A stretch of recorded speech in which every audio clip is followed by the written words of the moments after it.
In this video, Heather and I are going to install the Denali B6 brake light. Let's look at the OEM brake light, see how that looks. This is our stock brake light right here, and that's your brightness. There is no strobe. Sometimes in the European market, there is some brake intensity features, but in the USA, you just have one intensity. You have, feel free to, where do you want to put this is going to go down here? Ideally, you're going to put it on the bottom, actually.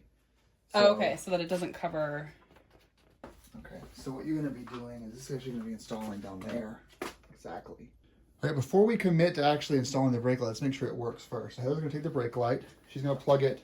Oh yeah, they are color coded, so brown goes with brown, basically. And orange. Well, this is orange. Or orange. Am I supposed to plug it in? Yeah, but it should be, yeah, that's fine. Do a click, there you go. Now let's see if this light works. You mind holding this up with the camera? So we're going to hit the power button here. There's our initial power. Whoa! Oh, that is bright. Oh, staring at it when that happened. I'm glad that blinded you and not me. Okay, so let's actually move this around behind the... So that's your Denali B6 versus the OEM brake light. By default, it's on the strobe setting. So you can get an idea just how bright that is. God, that lights up our whole basement. That's brutally terrible. That would suck to be behind that.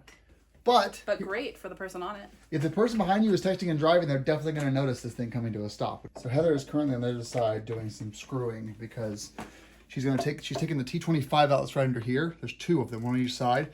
That should drop the tail down enough for us to get this in there through that little hole we found underneath. So I've got one T25 out right here where my finger is. That one's already departed. And she's doing the other one. Oh, I see it right there.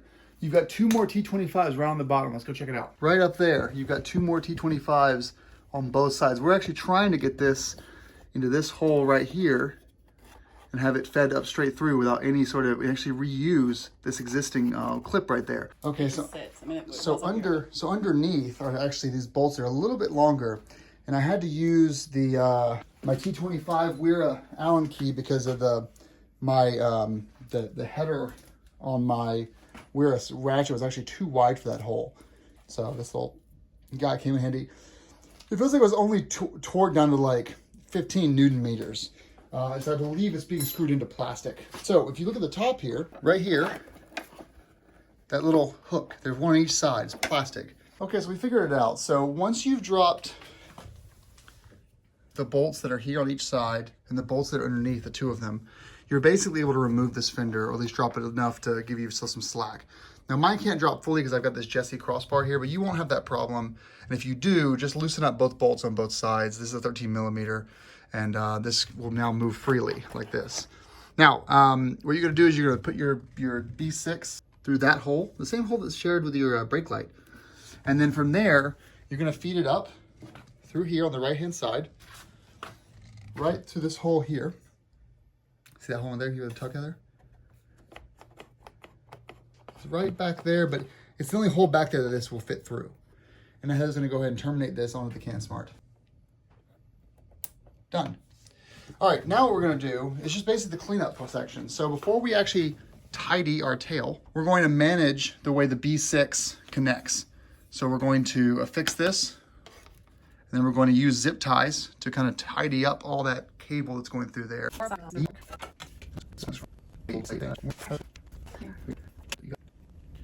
Now let's get our zip ties out and do the fun part. All right, so now we are on the back. I'm gonna take one of these zip ties. And you don't wanna pull this too tight. What you're gonna be doing is you're gonna be just putting this back through here and just affixing this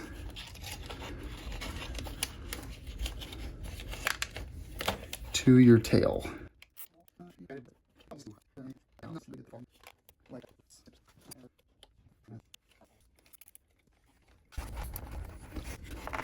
Okay, next step, we're gonna back out a bit here and go ahead and install those, get all those T25s back in place to hold this up. All right, so this basically concludes the video. So I'll show you guys kind of what we have here is a finalization of the B6 installation. So you've got your B6 down below right there. Then behind, you've got a really nice cable organization all the way up into that hole. That's gonna come out back there. and run to your CanSmart, which we have yet to cable manage, but that'll happen later on in the series. And we've got automatic startup of the B6 and the OEM. Even in its default state, you can see how much brighter this is than the OEM light, which is pretty amazing. We have yet to actually configure the CanSmart controller yet, which will have its own sort of set of things. Heather, give me a brake light. And you've got a crazy bright brake light for, so the default is nice, strobe and 100%. That's pretty much anything you want to add, Heather? Well, although the whole connecting straight to the battery thing made me nervous, this was very easy. Oh, check this out. This came in the box as well. So if you don't buy the CanSmart controller, this is your situation you have to go through. You're plugging the brake light into this thing, you're wiring this to the battery, and then you're also posi tapping into the brake signal line, which on the F750 and F850 is actually kind of hard to get to. It's underneath all this kind of business back here. So you'll need to do all that extra work in order to install this if you're just doing the B6 by itself. So if you guys found this video after you bought the B6 brake light, I definitely encourage you to install the CanSmart thing, because like all we did was plug in 2 cables. Yeah, I mean, it seems to me like if you're buying more than one of these Denali accessories, the CanSmart's worthwhile. Like even I can understand wanting to just do it manually if you're only getting one of these things, but as soon as you get more than one, it just makes it so much easier. Yeah. All right. Well, thanks for watching. Could you do this by yourself? Hesitantly. But it could take a little more time. I definitely could have done it by myself. It would have taken me more time because I'm so new to all of this. So that's good to know that it is pretty foolproof. You're not a fool. Thank you. But yeah, easy enough. Thanks for watching, everyone. And here's the final product. Look at that. So you see here, it actually mounts behind the license plate. That's a nice little thing to mention there. But look how bright this is. Whoa. It looks so good. Just blinding. Thanks for watching, guys.